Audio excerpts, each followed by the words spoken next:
मैं एक वचन आपके साथ शेयर करना चाहता हूँ। संत यूहन्ना की अंजील 20 उसका 22 आयत में लिखा है,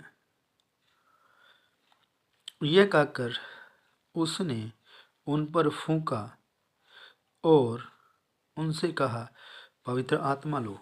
hallelujah, thank you Jesus. Jesus ने, प्रभु यीशु मसीह ने जी कहकर अपने चेलों के ऊपर फूंक मारी कि आप पवित्र आत्मा को लो। फूंक मारने के द्वारा उन्होंने अपने चेलों के ऊपर पवित्र आत्मा को उंडेला, उनको पवित्र आत्मा का वरदान दिया उन्होंने। और जब हम देखते हैं प्रेरितों के काम 2 उसकी 1 आयत से जब हम पढ़ते हैं, जब पंतेकुस्त का दिन आया तो वे सब एक जगह इकट्ठे थे और अचानक आकाश से बड़ी आंधी के समान सनसनाहट का शब्द हुआ और उससे सारा घर जहाँ वह बैठे थे गूंज गया और वह आग के समान जीभें फटती हुई दिखाई दी और उनमें से हर एक पर आ ठहरी। वे सब पवित्र आत्मा से भर गए और जिस प्रकार आत्मा ने उन्हें बोलने की सामर्थ्य दी और वे अन्य भाषा बोलने लगे। हालेलुया। देखो, प्रभु यीशु मसीह ने अपने चेलों के ऊपर फूंक मारी और उनके ऊपर फूंका और कहा, लो पवित्र आत्मा। और वचन में लिखा है 4 आयत में कि वे पवित्र आत्मा से भर गए, अर्थात पूरी तरह से उसके पवित्र प्रभाव और सामर्थ्य के अधीन थे। उनके ऊपर जब जीसस ने फूंक मारी और वो तैयार थे उस चीज़ को लेने के लिए, उस आग को वो प्राप्त करने के लिए तैयार थे। और मेरे प्रियो, मैं आपको बताना चाहता हूँ कि जब आपका मेंटर, आपका अगुआ आपके ऊपर फूंक मारता है और वो पवित्र आत्मा की आग है जो आपके ऊपर उड़ेली जाती है।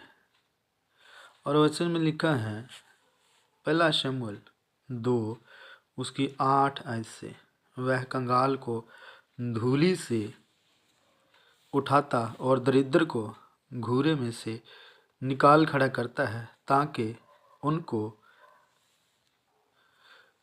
अधिपतियों के संग बिठाए और महिमा युक्त सिंहासन के अधिकारी बनाए, क्योंकि पृथ्वी के खंभे यहोवा के हैं और उसने उन पर जगत को धरा है।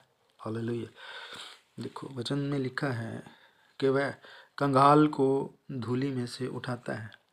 मतलब जब उनके ऊपर पवित्र आत्मा की घोषणा की गई, जब उनके ऊपर फूंक मारी गई और वो लोग तैयार थे पवित्र आत्मा को पाने के लिए। और वचन में लिखा है कि वह कंगाल को धूली में से उठाता है और दरिद्र को घूरे में से निकाल खड़ा करता है। ये उसकी इच्छा है कि वह आपको राख और खाक में से उठाए और वो आपको ब्लेस करे और वो अपनी आग से आपको भरना चाहता है। अब देखना ये है कि क्या हम उस लायक हैं, क्या हम उस योग्य हैं कि जब हमारे ऊपर हमारा आत्मिक फादर, हमारा अगुआ, हमारा मेंटर जब हमारे ऊपर फूंके, क्या हम एक जलती हुई चिंगारी हैं जहाँ हम राख और खाक की तरह हैं। जब एक आग के अंदर छोटी सी चिंगारी होती है और उसके ऊपर जब फूंक मारी जाती है और जो चिंगारी है वो फूंक मारने से एक बहुत बड़ा धधकता हुआ वो एक आग का जो है वो आग जलने लगती है फूंक से। और अगर राख में फूंक मारी जाए तो वो जो राख होती है उसमें आग नहीं जलती। जब राख में फूंक मारी जाती है तो राख उड़ के फूंक मारने वालों की आंखों में पड़ती है। सो मेरे प्रियो, मैं आपको बताना चाहता हूँ, आपने राख और खाक नहीं बनना है, आपने वो चिंगारियाँ बनना है जिसमें से आग निकलती है।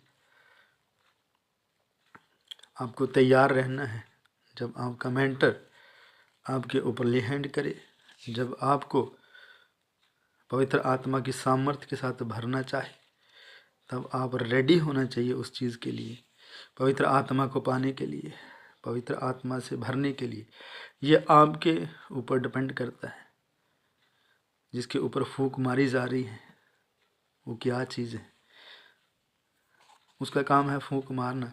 वो फूंक मारेगा और आपको पवित्र आत्मा से भरने के लिए। अगर आप राख और खाक की तरह हैं तो मेरे प्रियो, आप कभी भी जल नहीं सकते, आप कभी भी एक अंगार नहीं बन सकते, आप कभी भी आग नहीं बन सकते। अगर आपके अंदर थोड़ा सा भी अगर परमेश्वर का डर है, परमेश्वर का भय आपके अंदर है, और मैं आपको बताना चाहता हूँ कि वो जो फूंक आपके ऊपर मारी जाएगी, जो मारी जाती है, वही फूंक के द्वारा, वही पवित्र आत्मा के द्वारा आप हिला के रख देते हो शैतान की नींव। आप शैतान को निकम्मा कर देते हो पवित्र आत्मा के साथ। और मेरे प्रियो, और ये मेरा मैसेज है, आज के बाद आप धूल की तरह नहीं बनना है, राख और खाक की तरह नहीं बनना है। खुदा आपको राख और खाक से उठा के पतवंतों में बिठाना चाहता है। वो आपको ऊंचा करना चाहता है, वो आपको ब्लेस करना चाहता है। उसकी हर एक योजना आपकी भलाई की है। और मेरे प्रियो, मेरी प्रार्थना है कि 2025 में खुदा आपको बहुत बढ़ाए, खुदा की आग आपके जीवन में काम करे, प्रभु आपको ब्लेस करे, प्रभु आपको बहुत ऊंचा करे, और प्रभु की पवित्र आत्मा से आप भरते जाओ, और खुदा आपको राख और खाक में से उठाए और पतवंतों में बिठाए।